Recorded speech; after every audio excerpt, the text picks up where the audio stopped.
What's up, inspectors? It's your homeboy LB. And we're getting right into it today.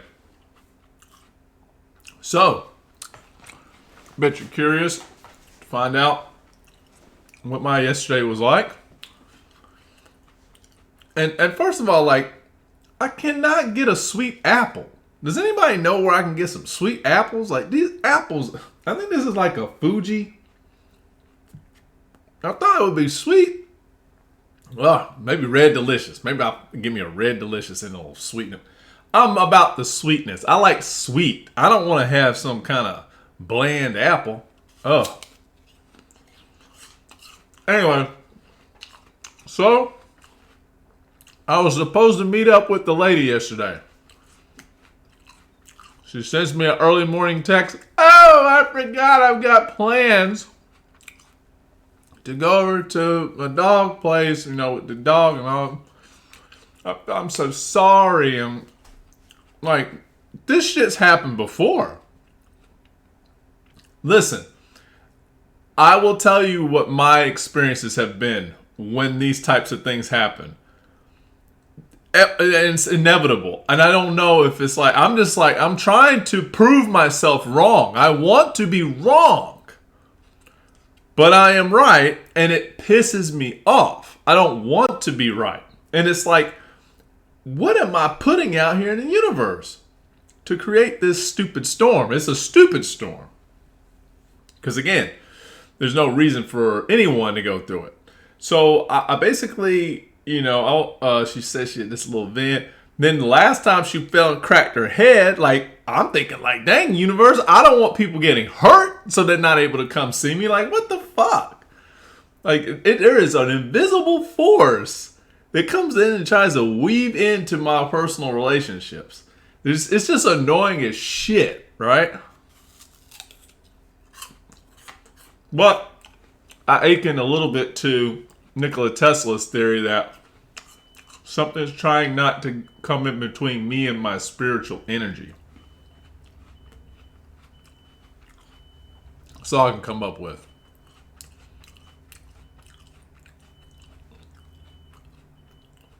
What the hell is this beep, beep, beep? Man, are y'all done backing up? Get the hell out of here. Oh, they might be coming to do some work back here on my neighbor's house. That's cool.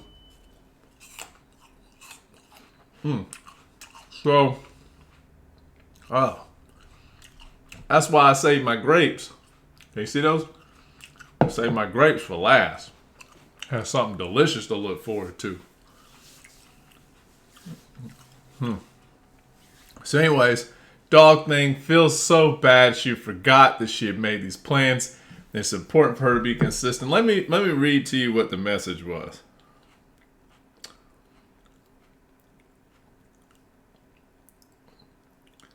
I'm sorry I forgot having a dog play date tonight, trying to keep some sort of consistent schedule for myself. Yeah, people that do things for themselves don't do things for other people. And this is what I'm telling you, like, I'm in the 50-50 category. I don't mind doing things for other people. I like to share things with other people. And I like to have a bit of sovereignty for myself. I like to have a marriage. But when it's just, I'm fulfilling me. I've got my thing. I'm doing my thing. And it's got to be on my terms. And, well, see you later. I'm like, wait a minute. I want you right now. No. I'm not a plaything. I'm not a play toy. One of the things that kind of got under my skin, even when she cracked her head, which isn't a cool freaking thing, and you have to get staples, she was saying how she didn't feel well to go out and whoop-de-woo, but went out with friends that evening. So there is a lot, and then here's as a guy. Let me say this as a guy talking about this with how it is with other women.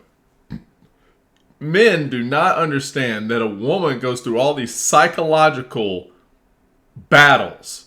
I call them psychological battles just to present themselves to a guy. This is what I recognize on every woman I've dated. They have to go through hell in their looks, their mental thoughts, how they get into the emotions. They go through so many waves of consideration so that it works out for them to go and meet this man. So if you're not, as a guy, if you're not checking off these boxes where it's like, okay, systems checks, like if you're not going through and making sure diagnostics are clear for the female, and she's not doing stuff to make sure she's on par with it, then 9 times out of 10, they're going to be making decisions that are, can I just get out of this? I don't really want to do it. They almost psych themselves out. It's easier for them to not commit. I have not had the women I've dated are non-committal. And I do like women that are committal. Like when I'm saying committal, they're not wishy-washy. I can't stand that. As a Sigma male, I don't like it. Anyways,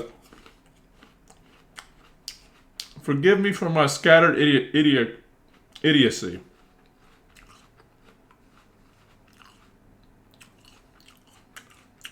I'm still game for tomorrow. And then she writes back, I'm so sorry. Let's sushi tomorrow. So I think I'm reading this text back again. I'm thinking she was ready to go out again. That's all she thinks about is wanting to go out. She had to re-edit that to say, oh, sushi again. We'll do it.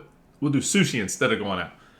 Now she's just pleasing me. She's doing people pleasing shit. So again, it's like, well, LB, what do you want, bro? She trying to do something for you right there, man. What you complaining about? Look, if I want to go and please somebody, because I want to go and please somebody, it is selfish. It's 2 ways. They benefit from me. I'm benefiting from them. I said absolutely sushi tomorrow. And she put, yay. That was it. We didn't say nothing else for the rest of the day. I'm not pissed at her. I'm not upset. But I'm looking to carry this through. Now, here's the effed up part. Now the moon's waning. It's done hit the full moon. Now somebody goes, oh, it's a full moon. Things can be anything. Look, it's the moment rising up to the apex, and then after that, it's immediately dropping. You don't get a full moon and it's just lasting for a number of hours. No, full moons don't work like that. Just the same way as new moons.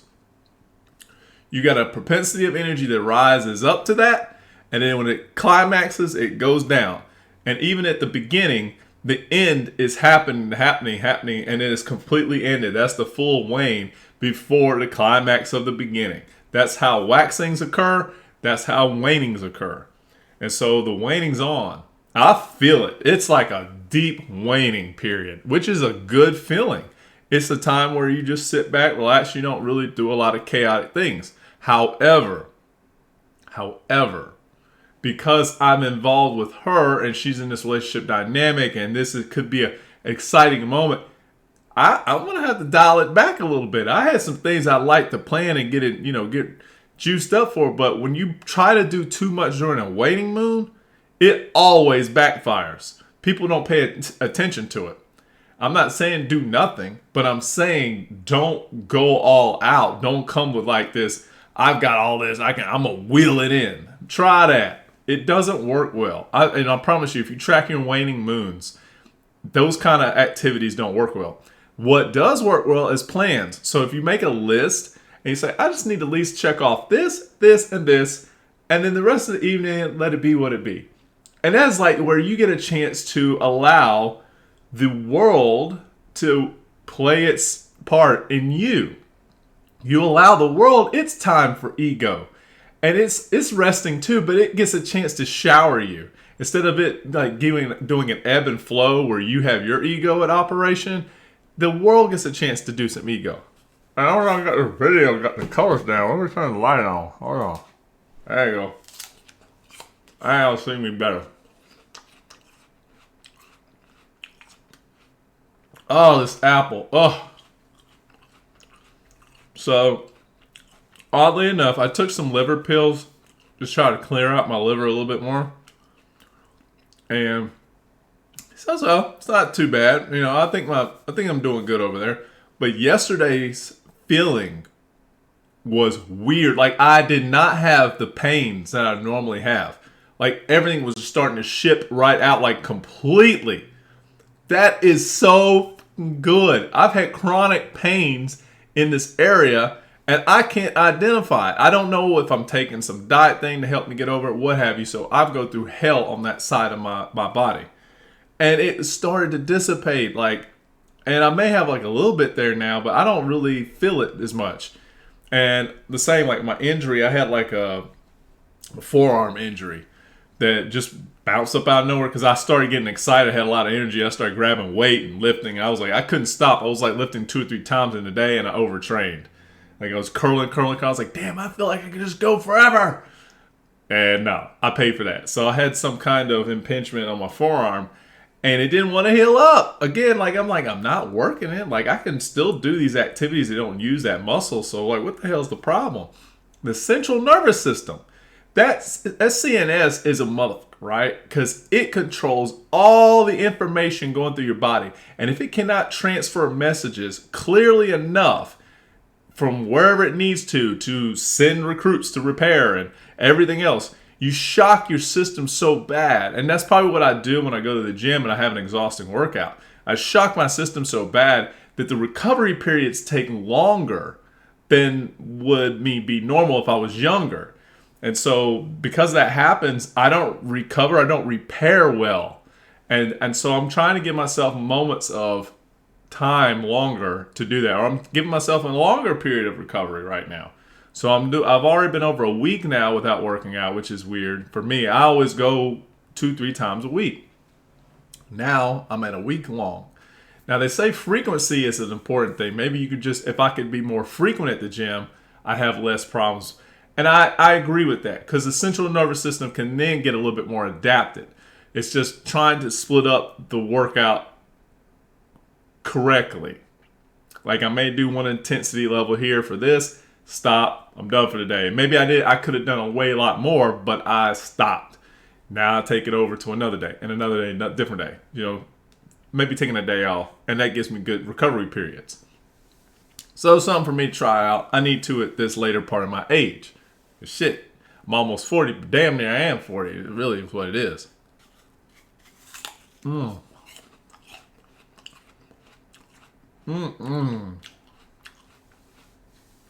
y'all. Oh. We have some good grapes. You don't want no apple. So anyways, do I let it sweeten, give, like, and first of all, my speech yesterday was terrible. Like, there's this young girl that I think she's cute as fuck, but I swear up and down, like, I think I'm going to be in jail if I talk with her. She works at the grocery store I go to. And me and her always have great dialogue. You know, she's quirky. I'm quirky. She's a cheerleader. And I was like, wait, cheerleader, high school. High school cheerleader. Fuck, you're not 18. Oh, there she is, 18. Oh. But I don't think so. So me and her always get along pretty well for, just doing goofy shit. And yesterday, I laughed because I don't think she ever recognizes me. Oh, I'm the mini face god. I had a beard on just yesterday. So when she saw me with a beard. She was like, And but then she started, I think, putting 2 and 2 together. I was like, ugh. I was like, what was that? I was like, I don't know. Don't try to read into it. So then she started doing like weird shit with my bagging my groceries. She's always doing something funky, but she don't do this with anyone else, just me. And she was like, so then she like gives like she puts out this thing like to take the item, and I'm like, I reach over to grab it, and she doesn't let go. I'm like, fuck is wrong? She cracks me up, and she puts it in the bag. I don't want to waste the bag. I was like, yeah, cool. And then she takes the receipt, and like this is her thing that she definitely does with me for sure. She'll take the receipt, and she wants me to take it from her, but like touch her in the process. And I'm like, So I did that before, and I was like, what is that? Like, this is I cannot fuck with jailbait. Like, that's not my thing. I'm usually just here just to be nice and kind, and that's all right. She's super cute. Don't get me wrong, but I'm not going that way. So yesterday she did the same thing with the receipt, and I was like, I grabbed it like real fast. I like took it out of her hand like real fast. She was like, she's like, you don't want to play along. I'm like, nah, I'm out of here. You know. It's like we ain't playing today like that. I'm looking around all these other people like, great. I'm alive.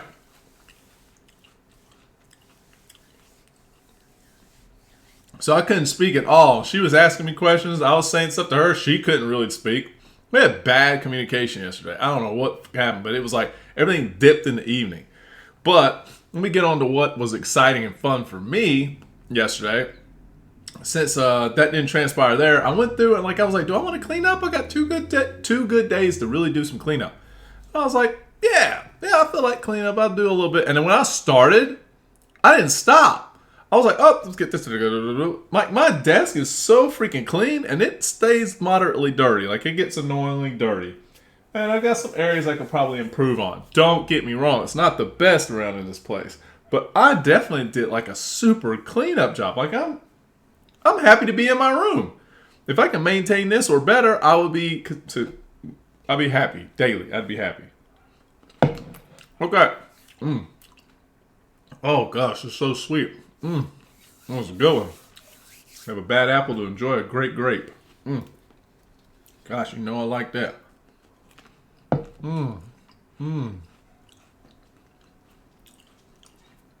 So, I went through the house, cleaned it pretty well. In the middle of it, I started thinking, okay, I want to put together my bike rack. So I put together my bike rack. Super easy. If I can recommend a bike rack, use Tack Life from Walmart. Get the one that's got the little, it's got like 5 bike inserts on it. It's super freaking easy to put together. And when you put it on your vehicle, it's easy to hook on there into the hitch. I had no wobble effects, like it wasn't like rattling or nothing like that. But something to pay attention to when I put mine on, there were areas that needed tightening up. And so I tightened up a little bit just to make sure, because there was some wobble, but just know where the wobble area is supposed to be and not supposed to be. So I tightened up where I needed to, and I put my bike on there. Didn't do that well. So there's like these spots where you can move around, like the actual bike attachments, like where you would attach the bike. You have to tighten those down, because if you don't, what'll happen is that they'll start sliding on the pole. And that's what happened to me on the trip and didn't know it. Like, I kept going, like I was taking the bike, I'm going, what happened here? So I took the bike to go get repaired. The guy I know is there. So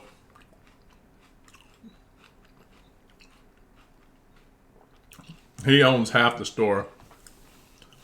And I've been friends with him. I knew his, I think it was his father-in-law. He passed away. Outstanding man, and his wife is amazing too. And it's a very sad situation there. But anyways, I think he passed away from like lung cancer or something like that. But anyway, so I'm talking to the son-in-law, and he's no longer in the family, but he always loved Mitch. So we're sitting there talking, and we're having a good chat, and he gets my bike. He just puts like a switch. He just switches on like a little switch, and it's like there's a couple little tune-up things. He's like, try that out. I went and rode around. It was perfect. I was like, oh my God, my bike is fixed. I felt so grateful. So grateful. And he started telling me some other things, like he had to go have surgery. He was out for a few months. And I was like, well, what kind of surgery, man? He's like, oh, well, I'll just be blunt. I cut off my penis. I was like, oh. So here we start to talk about how he had this scar tissue from all his life. And he got resolved because it was getting harder for him to use the bathroom. Well, he started saying renal and urology. The 2 words I like to hear. Because now I was like, I need a urologist, You just said they could bump you up through the list. It was only took you 2 weeks to go get seen. That's outstanding. Now, getting seen by a doctor in less than a month is like biblical where I'm at. It takes sometimes 2-3 months to get somebody seen. Well, he's got the inside connect. So I was like, can I get that connection? Took a picture, got the information. I'm good to go. He's like, that's the chick. They'll get you in. And he's like, I was in less than like 2 weeks. I was like, all right. So now I can possibly go and see what's going on with my renal tract and get resolved. Now, I might have an STD from my previous ex. I don't know. I started thinking like, did she get out of the relationship because she did some doo-doo? Got an STD? Got on because she was on antibiotics. And I even asked this question just to kind of side it in, because like, I don't know, it could very well been she had a kidney infection. But she said she had to go on these antibiotics for a bladder infection, like UTI. And I asked her, I was like, so bladder infections can be transferable. It's a bacteria. Do I need to take any antibiotics? And she was like, oh, no, you're good. You don't need to. For me, it's fine, you're fine. So I was like, all right. And then like one of the things she says, of course, we can't have sex, no sex. And I was like, I didn't think about that anyways. Like, again, she was using that like metric for me. And I think like because she couldn't do anything or she felt guilty or weird about it, like that was like, again, psychotrauma. I don't know what the fuck's going on up there. I can't get into it. But it made me start thinking like maybe, just maybe, she's fucking around. I mean, her grandson-in-law, Jay, used to say this shit. He always called me Gary. What did he call me? Gordy. He used to call me Gordy. And because she was bringing around this guy named Gordon. And I was like, uh-huh. And so I was like, I'm just another Gordon. I was like, I'll be here for about a year. And that's what Jay had figured it out. Like, oh, there's another Gordon. And she used to get pissed off. Woo! She didn't want her business out there like that. I'm like, well, kids call it like they see it. I immediately stopped taking things serious at that point. But I did expect her to be bow out a little bit better than what she did. Now, got my bike fixed, went home. I felt a little weird, but wasn't too bad. Ate my good meals for the day. Ate some big meal at lunch. Ate a big meal in the evening. Oh, baby. Ate a whole pizza, burger, put burgers all over it. And I ate like 2 or 3 Rice Krispie treats, big ones. My God, I was feeling right. Y'all, I don't even know how good I was feeling. I was feeling right. So, anyways, I came home. I'm telling y'all all this different shit. I'm always rambling. Came home, went back out, and started going on my bike ride. Rode the bike for about 40-45 minutes. And only pains, I've got this weird pain on my hamstring, but that was it. Pretty much it. And I was just cycling the whole damn time. Like I was smiling, I was happy. Like I felt like I got life back. A renewal on life. And y'all, all I can tell you, all I can say is the biggest foundation I can make here in telling you this is eat fruit. I don't want to put on lotion anymore. I don't put on lotion. I used to have so much dry skin. Oh, my skin was so dry. I was like, how do I fix this bullshit?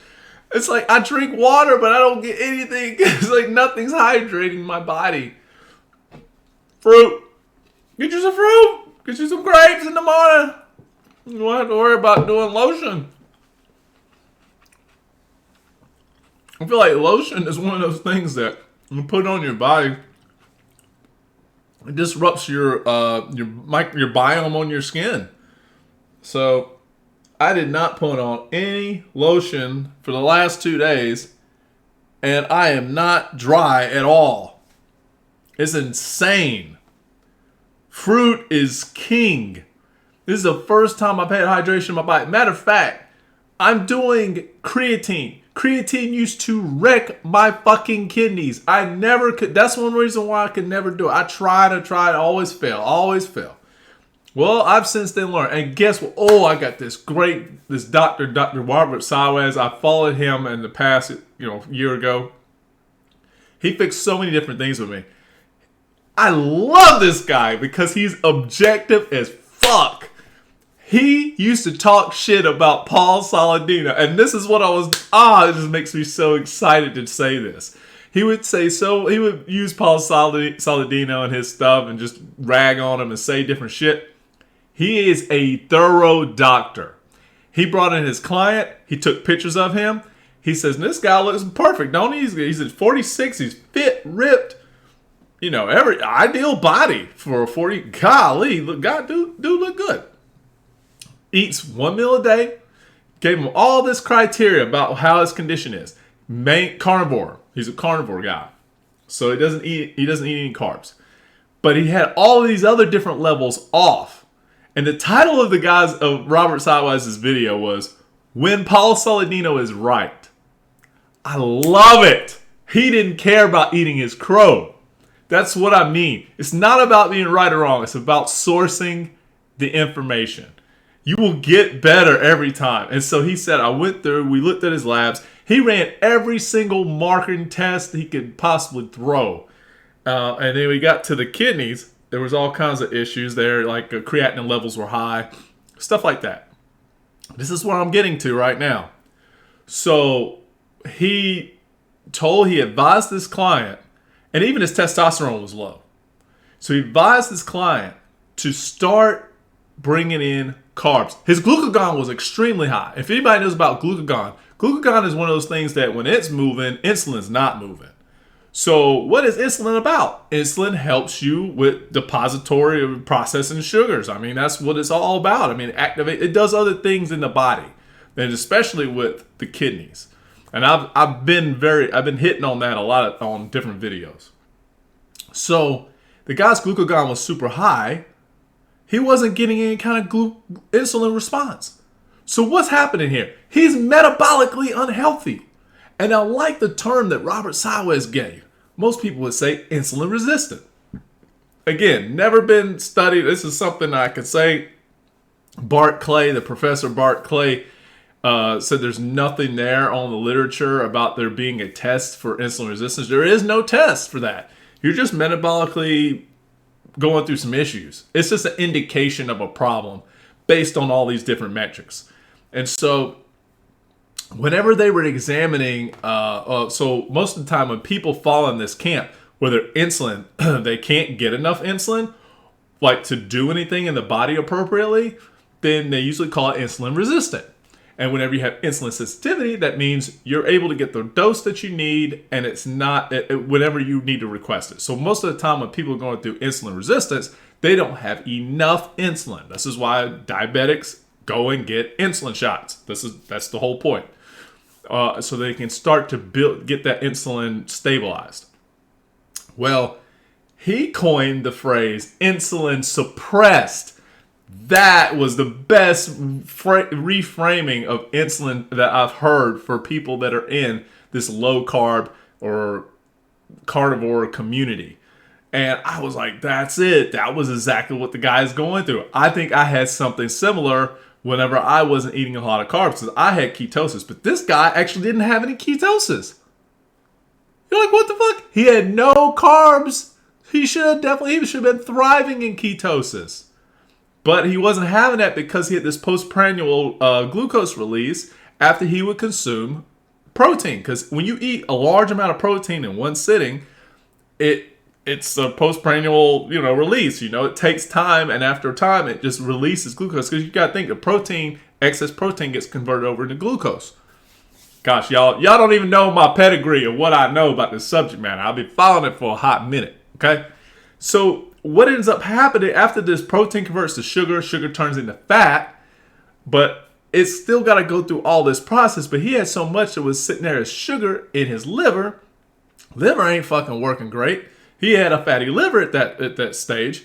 Now he's dealing with insulin resistance no ketones, so his body isn't even using ketone energy, it's using glucose energy. It's just delayed glucose. This is one reason why people say, I think it was that Bart Clay guy, he talked about how the Randall cycle, you can't consume, it's not a good idea to consume fruits and fats because they get lumped in together, and then you have this like hick here, and then you got a big hick later, and it just throws off the body. The body's always processing some sugar into fat, and it's storing it all up around the liver and creating fatty liver disease. Well, he put his client on some fruit. Hey, baby. He put his client on some fruit and honey, put him on a Solidino diet. All his markers came back. He gained 2 pounds. He said, 2 pounds, woo! Gained 2 pounds. He showed his pictures. Dude's still fit and ripped. Ain't nothing changed on his physicality. And he said everything changed. He started producing ketones. So people, get your fruit.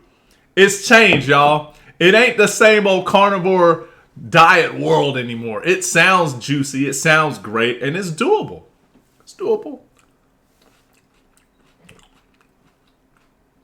You need to get something well-rounded. He also didn't make the guy eat everything in one meal. He had him split it up into 2 to 3 meals throughout the day.